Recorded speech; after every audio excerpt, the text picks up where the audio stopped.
Morning students, তোমাদের মধ্যে যাদের স্বপ্ন এয়ার হোস্টেস হওয়ার, তাদের জন্য এই ইম্পর্টেন্ট ভিডিওটা। এই ভিডিওতে আমি আলোচনা করবো যে এয়ার হোস্টেস হতে গেলে তোমাদের কি কি মিনিমাম কোয়ালিফিকেশন দরকার হবে বা কি কি এলিজিবিলিটি দরকার হবে, এবং কিভাবে তোমাদের মধ্যে যদি ইনবর্ন সেই এলিজিবিলিটিগুলো না থাকে তাহলে সেইগুলো কি করে তৈরি করতে পারো সেটাও আলোচনা করবো। এবং অবশ্যই এয়ার হোস্টেস যদি হতে পারো তাহলে কি কি বেনিফিটস পেতে পারো সেটাও এই ভিডিওতে আলোচনা করব। তো খুব ছোট্ট করে আমি শেষ করার চেষ্টা করবো ভিডিওটা, একটু মন দিয়ে শুনবে। প্রথমেই আমি বলে রাখি, দেখো এয়ার হোস্টেস কিন্তু অবশ্যই প্রফেশন হিসেবে একটা খুব আকর্ষক প্রফেশন। কারণ কি, স্যালারি যেটা, সেই স্যালারিটাও যেমন হ্যান্ডসাম, তার সাথে সাথে অ্যাডেড যে বেনিফিটগুলো পাওয়া যায় এই এয়ার হোস্টেস হিসেবে যদি একবার তুমি জয়েন করতে পারো কোনো অ্যাভিয়েশন কোম্পানিতে, তাহলে কিন্তু সব দিক থেকেই প্রচুর ফেসিলিটিস পাবে। স্টার্টিংয়েই কিন্তু মনে রাখবে অ্যাভারেজ স্যালারি থাকে একজন ফ্রেশার যখন as a air hostess join করে, তখন কিন্তু স্টার্টিংয়ে অ্যাভারেজ স্যালারি, আমাদের ডোমেস্টিক ফ্লাইটগুলোর কথা বলছি, মিনিমাম 25 থেকে 30,000 টাকা পার মান্থ স্যালারি হয়, এবং সেটা আপ টু 50,000 অব্দি যেতে পারে। স্টার্টিংয়ের কথা বলছি। তারপরে এক্সপিরিয়েন্স ওয়াইজ সেই স্যালারি কিন্তু অনেকটা বাড়তে পারে, এবং অবশ্যই ভালো এয়ারলাইন্স বা যেখানে একটু হাই স্যালারি প্যাকেজ রয়েছে সেই রকম জায়গায় যদি একবার জয়েন করতে পারো, তাহলে সেই স্যালারি কিন্তু পার মান্থ 2 থেকে 3 লাখ টাকা অবধি যেতে পারে। সব কিছুই নির্ভর করছে যে কোন এভিয়েশন কোম্পানিতে তুমি কাজ করার সুযোগ পাচ্ছ সেটার উপর, এবং তোমার স্কিল সেট বা তোমার এক্সপিরিয়েন্সের উপর। দেখো, এয়ার হোস্টেস হতে গেলে কিছু বেসিক নিড লাগে। প্রথমেই বলে দিই, মেয়েদের সাথে সাথে কিন্তু ছেলেরাও এখন এয়ার হোস্টেস নয়, এয়ার হোস্ট হওয়ার সুযোগ পাবে এবং কেবিন ক্রু হওয়ার সুযোগ পাবে। এবং তার জন্যে মানে কিছু ফিজিক্যাল রিকোয়ারমেন্ট থাকে। সেটার মিনিমাম যেটা হচ্ছে সেটা হচ্ছে হাইটটা হচ্ছে মেয়েদের ক্ষেত্রে মোটামুটি 5 থেকে 5 ফুট, 5 ফুট 2 ইঞ্চি, 5 ফুট থেকে 5 ফুট 2 ইঞ্চি মধ্যে মিনিমাম হাইট দরকার হয় মেয়েদের ক্ষেত্রে। আর ছেলেদের ক্ষেত্রে এটা মিনিমাম 5 ফুট 7 ইঞ্চি মতো বা 5 ফুট 6 থেকে 7 ইঞ্চি মতো মিনিমাম হাইট থাকে। এটা কিন্তু বিভিন্ন অ্যাভিয়েশন যে কোম্পানিগুলো আছে, যে বিভিন্ন এয়ারলাইন্সগুলো আছে, তাদের নিজস্ব যে যখন জবের জন্য তারা বিভিন্ন অ্যাডভার্টাইজমেন্ট দেবে, সেখানে কিন্তু সেই মিনিমাম রিকোয়ারমেন্টগুলো লেখা থাকে। সো সেটা এয়ারলাইন্স টু এয়ারলাইন্স ভ্যারি করতে পারে, সেগুলো চেক করে নিতে হবে। তো এইটা হচ্ছে মোটামুটি একটা হিসাব। এবং অবশ্যই যে বডি ওয়েট, সেটাও কিন্তু হাইটের সঙ্গে প্রপোর্শনেট হতে হবে। তোমরা নিশ্চয়ই দেখেছো যারা এই এয়ার হোস্টেস হয় বা যারা কেবিন ক্রু হয় বা এয়ার হোস্ট হয়, তারা যথেষ্ট স্লিম অ্যান্ড ট্রিম থাকে। অবশ্যই খুব বেশি বাল্কি চেহারা যদি হয় তাহলে কিন্তু এয়ার হোস্টেস হওয়ার ক্ষেত্রে সেটা একটা অন্তরায়। সেটা অবশ্যই দেখে নিতে হবে। এবং তোমাদের মিনিমাম এজ লিমিট কিন্তু 18 থেকে 21-এর মধ্যে হতে হবে। এবং এটা কিন্তু মনে রাখবে যে যদি তুমি একটু মানে তোমার যে ম্যানেজ করার যে পাওয়ার, সেটা যদি ইনবর্ন থাকে তাহলে খুব ভালো হয়। এবং তোমার মধ্যে যদি মানুষের প্রতি যে সফট কর্নার বলো বা মানুষের সঙ্গে কথা বলার যে বিহেভিয়ার, সেটার যে পালিশড একটা ব্যবহার, সেই ব্যাপারগুলো যদি অলরেডি তোমার থেকে থাকে, কিছু কিছু স্কিল সেট নিয়ে মানুষ জন্মায় বা মানুষ অটোমেটিক্যালি সেগুলো বিল্ড করে নেয়, সেইগুলোর মধ্যে যদি এই সমস্তগুলো থাকে যে তুমি খুব পালিশড কথাবার্তা বলতে পারো, খুব ও লোকজনের সঙ্গে কথা বলে তার যে মনের প্রবলেম বা সেইগুলো অ্যানালিস করতে পারো, বা যে কোনো প্রবলেম সলভ করার মেন্টালিটি যদি তোমার থাকে, এবং মানে পোলাইটনেস যদি তোমার মধ্যে থাকে, এই সমস্ত কোয়ালিটিসগুলো যদি তোমার থাকে, তাহলে অবশ্যই একটা অ্যাডেড বেনিফিট পাবে। এবং তার সাথে সাথে যদি স্পোকেন ইংলিশ ভীষণ ইম্পর্টেন্ট, কারণ মিনিমাম তোমাকে ইংলিশটা ভালো ফ্লুয়েন্টলি বলতেই হবে এবং বুঝতেই হবে। এবং তার সাথে সাথে যদি আরও কিছু এক্সট্রা ফরেন ল্যাঙ্গুয়েজেস, এইগুলো যদি তুমি তার উপর যদি তোমার দখল থাকে, অন্তত স্পিকিংয়ে মানে কথা বলার ক্ষেত্রে বা বোঝার ক্ষেত্রে, তাহলে অবশ্যই সেটা একটা অ্যাডেড বেনিফিট পাবে। এবার এই স্কিল সেটগুলো যদি তোমাদের নাও থেকে থাকে বা তৈরি নাও হয়ে থাকে, সেটা কিন্তু তুমি পরিশ্রম করে তৈরি করে নিতে পারো। প্র্যাকটিস করলে অনেক কিছুই তৈরি করে নেওয়া যায়। সো এইগুলো হচ্ছে মিনিমাম রিকোয়ারমেন্ট। তারপরে দেখতে হবে যে এই অ্যাভিয়েশন কোম্পানিগুলোতে এই এয়ার হোস্টেস বা কেবিন ক্রু এই সমস্ত পোস্টে চাকরি পেতে গেলে যে কি কি মানে মিনিমাম এডুকেশনাল কোয়ালিফিকেশান লাগে। দেখো, মিনিমাম এডুকেশনাল কোয়ালিফিকেশান বলতে ক্লাস 12-এর পরেও ডিপ্লোমা কোর্স করতে পারো বা বিভিন্ন সার্টিফিকেশান কোর্স করতে পারো। সেইটা করে এভিয়েশনের উপর যে বিভিন্ন ডিপ্লোমা বা সার্টিফিকেশন কোর্স আছে সেগুলো করে তোমরা ডাইরেক্ট এয়ারলাইন্সে চাকরির জন্য অ্যাপ্লাই করতে পারো বা বিভিন্ন প্লেসমেন্ট ড্রাইভে বসতে পারো, যদি তোমাদের সেই ইনস্টিটিউট থেকে সেই সমস্ত প্লেসমেন্ট ড্রাইভের আয়োজন করে। এটা হচ্ছে একটা ওয়ে। আর সেকেন্ড হচ্ছে ক্লাস 12-এর পর একটা ফুল টাইম গ্র্যাজুয়েশন কোর্স করতে হবে, যে কোর্সগুলোর মাধ্যমে তুমি সেই অ্যাভিয়েশন কোম্পানিতে জয়েন করতে পারবে। এবং এই দুটো কোর্স আমি বলবো, যে দুটো কোর্সের মাধ্যমে কিন্তু তুমি এই অ্যাভিয়েশন যে কোম্পানিগুলো সেগুলো জয়েন করতে পারো, এবং দুটো কোর্সই কিন্তু ফুল টাইম গ্র্যাজুয়েশন কোর্স। একটা হচ্ছে bachelor in travel and tourism management বা বিটিটিএম, এবং আরেকটা হচ্ছে BSc in hospitality and hotel administration.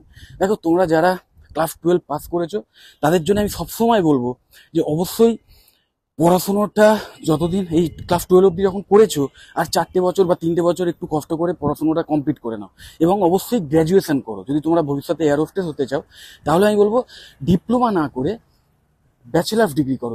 তার জন্য তার ফলে কিছু বেনিফিট তোমরা ভবিষ্যতে পাবে। সেটা হচ্ছে, প্রথমে যদি তুমি ডিপ্লোমা হোল্ডার হও, জাস্ট ডিপ্লোমার মাধ্যমে তুমি as a air hostess join করলে, তারপরে দেখবে হয়তো তুমি চাকরি পেয়ে গেলে স্টার্টিংয়ে, কিন্তু তারপরে দেখবে একটা লেভেলের পর তোমার স্যালারিও খুব একটা বাড়বে না, এবং তোমার হয়তো যে পদোন্নতি সেটাও খুব একটা হবে না। কারণ হিসেবে যখনই তুমি তোমার সুপিরিয়রকে জিজ্ঞেস করবে যে স্যার আমার স্যালারি কেন বাড়ছে না বা আমার প্রমোশন কেন হচ্ছে না, সে ওটাই বলবে যে তোমার মানে ডিগ্রি নেই, তোমার গ্র্যাজুয়েশন ডিগ্রিটা নেই। এইটা একটা কিন্তু কারণ হয়ে যাবে, এবং যে কারণে দেখবে হয়তো তোমার চেয়ে পরে জয়েন করে অনেক জুনিয়র তারা কিন্তু তোমার চেয়ে হাই স্যালারি পেতে পারে বা প্রমোশন ভালো হতে পারে, কেন না সে ডিগ্রি করে এসছে। সো আমি অবশ্যই বলবো যে তোমরা কমপ্লিটলি একটা গ্র্যাজুয়েশন কোর্স বেছে নাও, যে দুটো বললাম বিটিটিএম বা বিএইচএইচ এর মধ্যে যে কোনো একটা কোর্স বেছে নাও, বেছে নিয়ে তারপরে তোমরা এই এয়ার হোস্টেস হিসেবে জয়েন করো, বা তার জন্য যে প্রিপারেশন দরকার হয় সেটা নাও। এবং এই দুটো কোর্স যে সমস্ত কলেজে করানো হয়, মোটামুটি তার মধ্যে বেশ কিছু কলেজ আছে যেখানে কিন্তু ডাইরেক্ট ইন্টার্নশিপের সুযোগ তো আছেই, তার সাথে সাথে ডাইরেক্ট প্লেসমেন্টের সুযোগ আছে বিভিন্ন অ্যাভিয়েশন কোম্পানিতে। সেখান থেকে তোমরা ডাইরেক্ট মানে সেই কোম্পানিতে, এই অ্যাভিয়েশন কোম্পানিরা আসে প্লেসমেন্ট ড্রাইভের আয়োজন করতে, এবং তার মাধ্যমে কিন্তু তোমরা সেখানে জয়েন করতে পারবে। এবং গ্র্যাজুয়েশন করার আর একটা অ্যাডেড বেনিফিট হচ্ছে, বাই চান্স যদি তুমি এয়ার হোস্টেস হওয়ার জন্য মানে হওয়ার সুযোগ পেলে না, ধরো সেখানে চাকরি পেলে না, তার ছাড়াও কিন্তু তখন তোমার অনেক অপশানস থাকবে। কারণ এই দুটো কোর্স হচ্ছে, প্রথম কথা ফুল টাইম গ্র্যাজুয়েশন কোর্স, তার ফলে তুমি যে কোনো সরকারি যে চাকরির পরীক্ষা সেখানে কিন্তু বসার সুযোগ পাবে, যেখানে মিনিমাম গ্র্যাজুয়েশন একটা এলিজিবিলিটি ক্রাইটেরিয়া থাকে সেই সব জায়গায়। প্লাস এই দুটো যেহেতু টোটালি হসপিটালিটি রিলেটেড, সমস্ত ইন্ডাস্ট্রিতে কাজ করতে গেলে যা যা স্কিলসের দরকার হয় সেইগুলো শিখিয়ে দেয় এই কোর্সগুলো দুটোর মধ্যে। তো তুমি হসপিটালিটি রিলেটেড অন্যান্য যে সেক্টরগুলো আছে সেখানেও কিন্তু জবের সুযোগ পাচ্ছ। মানে সোজা কথায় এটা এক ধরনের বলতে পারো যে রিস্ক ফ্যাক্টরটা কম হয়ে যাচ্ছে। কারণ একবার যদি তুমি একটা ডিপ্লোমা করে নিলে, ধরো পার্টিকুলার শুধু অ্যাভিয়েশনের ওপর, বা কোনো একটা সার্টিফিকেট কোর্স করে নিলে, সেটাই হচ্ছে কি তুমি স্ট্যাগনেন্ট হয়ে যাচ্ছ। যে যদি এয়ারলাইন্সে চাকরি পাও ঠিক আছে, না হলে কিন্তু অন্যান্য ইন্ডাস্ট্রিতে অতটা মানে রেলেভেন্স পাবে না। কিন্তু যদি ফুল টাইম এই ব্যাচেলার ডিগ্রি কোর্সগুলো করে নাও, তাহলে কিন্তু ওয়াইড রেঞ্জ অফ ইন্ডাস্ট্রি চলে আসছে তোমার যে কর্মক্ষেত্র, মানে সম্ভাব্য কর্মক্ষেত্র তার মধ্যে। সব বুঝতেই পারছো, অবশ্যই আমি বলবো ফুল টাইম গ্র্যাজুয়েশন কোর্সগুলো করে নাও। করে নেওয়ার পরে তারপরে নিজে, এবং অবশ্যই এবং এই কোর্সগুলো মানে এমন কোর্স, এই কোর্সগুলোর মধ্যেই কিন্তু তোমাদের এই বিভিন্ন এয়ার হোস্টেস হওয়ার জন্য যে ওই এলিজিবিলিটিগুলো বললাম, যে স্মার্টনেস দরকার, ফ্লুয়েন্টলি কথা বলতে হয়, বা কি করে মানে আতিথেয়তা দিতে হয়, হসপিটালিটি ভীষণ ইম্পর্টেন্ট ব্যাপার। কারণ তোমাকে এটা বুঝতে হবে যে এয়ার হোস্টেসের কাজটা কি। এয়ার হোস্টেস অ্যাকচুয়ালি দেখো, পাইলট প্লেনটা চালাচ্ছে, দুজন পাইলট থাকে, একজন হেড পাইলট এবং একজন অ্যাসিস্ট্যান্ট থাকে।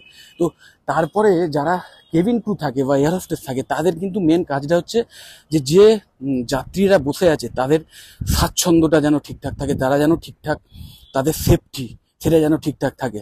নিশ্চয়ই দেখেছো যে যারা ফ্লাইটে উঠেছো নিশ্চয়ই দেখেছো যে কিভাবে তারা বিভিন্ন সেফটি অ্যানাউন্সমেন্ট করে যখন ফ্লাইটটা চালু হয় তখন।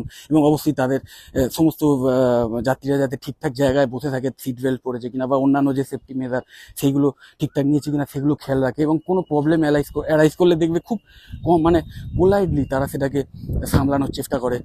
এই সবগুলো তো আছেই, এটা নর্মাল ব্যাপার। এবং তারপরে ধরো কোনো আপৎকালীন ব্যাপার হলো, কোনো মানে সেফটি ইস্যু অ্যারাইজ করলো, তখন কিন্তু তারা মাথা ঠান্ডা রেখে সেই প্রবলেমটাকেও সলভ করার চেষ্টা করবে এবং সিচুয়েশানটাকে কাম রাখার চেষ্টা করবে, যেটা কিন্তু ভীষণ ইম্পর্ট্যান্ট। একটা প্রবলেম সলভিং স্কিলটাও কিন্তু ভীষণ ইম্পর্টেন্ট। তো এই সমস্ত স্কিল সেটগুলো শিখে দেওয়া হয়, বা এই সমস্ত স্কিল সেটগুলো নিয়েই কিন্তু ওই তোমাদের 4 বছরের কোর্সে, বা তো যদি 3 বছর করো তাহলে সেই 3 বছর ধরে তোমাদের কিন্তু এই সমস্ত স্কিল সেটগুলোর ওপরই ঘষা মাজা করা হবে। এবং অবশ্যই ফরেন ল্যাঙ্গুয়েজেস, স্পোকেন ইংলিশটা যেমন শেখানো হবে, তার জন্য যে স্কিল সেট সেটা যেমন তৈরি করে দেওয়া হবে, তার সাথে সাথে যে বিভিন্ন ফরেন ল্যাঙ্গুয়েজের উপর মিনিমাম 1-2 ফরেন ল্যাঙ্গুয়েজ কিন্তু এই কোর্সের মধ্যেই শেখানো হয়। এবার সেইটা যদি একবার তুমি রপ্ত করে নিতে পারো, দেখো শেখানো সব কিছুই হবে, কোর্সে সব কিছুই আছে, এবং তার মধ্যে থেকে কিন্তু মানে 100% স্টুডেন্ট সেই সব কিছু নিতে পারে না। তাদের মধ্যে থেকে যারা সিরিয়াস এই মানে পড়াশোনার ব্যাপারে, তারাই কিন্তু ব্যাপারটা নিতে পারে। তো একবার যদি তুমি এই কোর্স মেটেরিয়ালে যা যা রয়েছে, যা যা সিলেবাসে রয়েছে, শুধু সেইটুকুই যদি ঠিকমতো রপ্ত করে নিতে পারো, স্কিল সেটগুলো তৈরি করে নিতে পারো, তাহলে অলরেডি তুমি জব রেডি হয়ে গেলে, যাতে তুমি এয়ার হোস্টেস হতে পারো। এবং তারপরে এই সমস্ত মানে কলেজে যেখানে এই দুটো কোর্স করানো হয়, বিডিটিএম বা বিএইচএস, তারা ওই যেটা বললাম যে বিভিন্ন অ্যাভিয়েশন কোম্পানি, বিভিন্ন যে এয়ারলাইন্স কোম্পানি রয়েছে, তাদের সঙ্গে টাই আপ করে প্রতি বছর তারা ফাইনাল ইয়ারের স্টুডেন্টদের জন্য বিভিন্ন প্লেসমেন্ট ড্রাইভের আয়োজন করে। এবং সেই প্লেসমেন্ট ড্রাইভে সেই সমস্ত অ্যাভিয়েশন কোম্পানি বা এয়ারলাইন্স কোম্পানি তারা বিভিন্ন ইন্টারভিউ এবং তাদের যে এক্সাম প্রসেস রয়েছে, সেই এক্সাম প্রসেস ইন্টারভিউর মাধ্যমে তারা কিন্তু তাদের পছন্দের ক্যান্ডিডেট হায়ার করে। তো বুঝতেই পারছো, অনেক অ্যাডেড বেনিফিট পাবে যদি এই কোর্স দুটো চয়েস করো। এবং অবশ্যই আমি বলবো যে অ্যাজ এ প্রফেশনও খুব গ্ল্যামারাস প্রফেশন। শুধু যে হ্যান্ডসাম স্যালারি পেতে পারো তা নয়, তার সাথে সাথে ইন্স্যুরেন্স বেনিফিট থেকে শুরু করে ধরো এক্সট্রা পার্কস এইসবগুলো তো রয়েছে। তারপরে ধরো তোমার ফ্যামিলির কেউ যদি মানে ফ্যামিলির কেউ বা তোমরা একসাথে যদি ফ্যামিলির অনেকে যদি ফ্লাইটে ট্রাভেল করতে যাও, সেখান থেকে কি যে ফ্লাইটের টিকিটের যে প্রাইস, সেখান থেকে অনেক ছাড় পাবে, ফ্রিতে পাস পেতে পারো। এগুলো বিভিন্ন এয়ারলাইন্স টু এয়ারলাইন্স ডিফার করে, তারা মানে এই সমস্ত মানে কর্মচারীদেরকে এরকম সুযোগ সুবিধা দেয় তার উপর, কিন্তু এইগুলো কিন্তু দেয়। তো এই অ্যাডেড বেনিফিটটা পাবে। প্লাস বিভিন্ন ধরো ডোমেস্টিক ফ্লাইটে যদি যাও, তাহলে অবশ্যই দেশের বিভিন্ন রাজ্যে বা বিভিন্ন জায়গায় যখন যাবে, সেখানে যে স্টে করতে হলে সেখানে যে হোটেল খরচা, খাওয়া দাওয়া, অ্যাকোমোডেশন, ফুডিং, লজিং, এগুলো কিন্তু কোম্পানি প্রোভাইড করে। সো এটা একটা ভীষণ অ্যাডেড বেনিফিট। আর একবার যদি ইন্টারন্যাশনাল ফ্লাইটে এয়ার হোস্টেস হওয়ার সুযোগ পাও, তাহলে তো অবশ্যই বিদেশের বিভিন্ন হোটেলে থাকার সুযোগ পাবে, সেখানে ঘোরার সুযোগ পাবে। এইটা একটা অবশ্যই বিশাল অ্যাডেড বেনিফিট। কারণ সারা দেশ দেখার যাদের মানে ইচ্ছা আছে, শুধু তাদের জন্যই নয়, বিদেশেও যারা ঘুরে বেড়াতে ভালোবাসো, তাদের জন্য কিন্তু একটা অসাধারণ প্রফেশন এটা। অবশ্যই এটাকে নিজেদের প্রেফারেন্সের লিস্টে রাখতে পারো। এবং এখন থেকেই আমি বলবো, বিশেষ করে যারা ক্লাস 12 পাস করেছো, কারণ মিনিমাম ক্লাস 12 না পাস করলে তোমরা এই দুটো কোর্সে অ্যাডমিশন নিতে পারবে না। ক্লাস 12-এর যে কোনো স্ট্রিম থেকে, সায়েন্স, আর্টস বা কমার্স, যে কোনো স্ট্রিম থেকে এসেই তোমরা কিন্তু এই বিটিটিএম বা বিএইচএইচ এই দুটো কোর্সের মধ্যে যে কোনো একটা তোমরা চয়েস করতে পারো এবং অ্যাডমিশন নিতে পারো। তো আমি বলবো বেশি দেরি না করে ইমিডিয়েটলি তোমরা কলেজ বেছে নাও এবং কোর্সে অ্যাডমিশন নিয়ে নাও। কারণ এই কোর্সগুলো যেহেতু ভীষণভাবে জব ওরিয়েন্টেড, এবং বুঝতেই পারছো এয়ার হোস্টেস হওয়ার জন্য, এয়ার হোস্টেস এমন একটা প্রফেশন, খুব মানে অনেক মেয়েদের একটা স্বপ্ন এয়ার হোস্টেস হওয়ার। এবং এখন ছেলেরাও এয়ার হোস্টেস হচ্ছে, তো অনেক ছেলেদেরও হয়তো ইচ্ছে থাকে যে এয়ার হোস্ট হবো। তো তার জন্য এই সমস্ত কোর্সে কিন্তু খুব তাড়াতাড়ি সিটগুলো ফিল আপ হয়ে যায়। তো আমি বলবো বেশি দেরি না করে ইমিডিয়েটলি কলেজ সম্পর্কে খোঁজখবর নিয়ে তোমরা অ্যাডমিশন প্রসিডিওর স্টার্ট করে দাও। ম্যাকআউট অ্যাফিলিয়েটেড যে সমস্ত কলেজে বেশ অ্যাফোর্ডেবল ফিজের বিনিময়ে এই দুটো কোর্স করানো হয় আমাদের ওয়েস্ট বেঙ্গলে, সেই সব কলেজের ওয়েবসাইটের লিঙ্ক আমি আমার এই ভিডিও ডেসক্রিপশন বক্সে দিয়ে দিচ্ছি। তোমরা সেই লিঙ্কগুলো মানে ক্লিক করে তোমরা কলেজের ডিটেলস দেখে নিতে পারো। সেখানে যে অ্যাডমিশন এনকোয়ারি ফর্ম আছে, সেটা ফিল আপ করে রেখে দাও। তাহলে তাদের যারা এক্সিকিউটিভ আছেন, তারা যখন তোমাদের কল করবে, তখন এই কলেজ সম্পর্কে আরও ডিটেলে জেনে নেবে, এবং কী স্কলারশিপ পেতে পারো, বা ফি স্ট্রাকচার কী আছে, বা কিরাম প্লেসমেন্টের অবস্থা কীরকম, বা তোমার যে এলিজিবিলিটি, তোমার যে মার্কস, সেই মার্কসের এগেনস্টে তুমি মানে অ্যাডমিশন পাবে কিনা, এই সমস্ত ব্যাপারগুলো জেনে নাও এবং ইমিডিয়েটলি অ্যাডমিশন নিয়ে নাও। যদি ভিডিওটা ভালো লাগে অবশ্যই লাইক দিও। চ্যানেলটা যদি সাবস্ক্রাইব না করে থাকো, এক্ষুনি সাবস্ক্রাইব করে নাও। এবং যদি আমাকে ডাইরেক্ট মানে কন্ট্যাক্ট করতে চাও এই বিষয়ে, যদি আরও কিছু জানার থাকে এই এয়ার হোস্টেস হওয়ার জন্য, আরও কী কী লাগতে পারে, বা আরও কোনো কনফিউশন যদি থেকে থাকে, অবশ্যই আমাকে কল করবে, আমি তোমাদের কনফিউশন দূর করে দেবো। টাটা।